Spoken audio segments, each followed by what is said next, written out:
Welcome to the Rim Break Rodeo. We hope this video helps.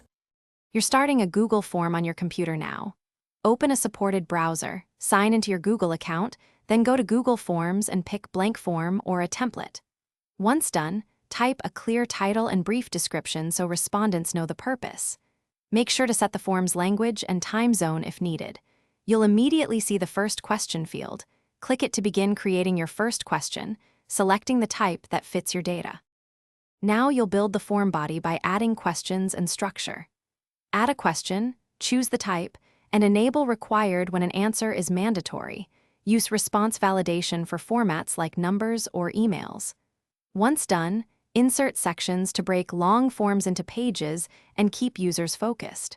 To route respondents, use go to section based on answer to create conditional paths. Make sure to preview as you go. Finish by reviewing settings. Choose whether to collect email addresses, restrict to your organization, allow edits, or limit one response. Preview the form to test every path, then click Send to copy a link, email invitations, or embed the form on a site. Once responses arrive, open the Responses tab and link to Google Sheets for deeper analysis.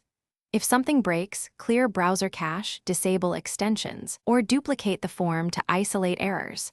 Those steps usually resolve submission or display problems.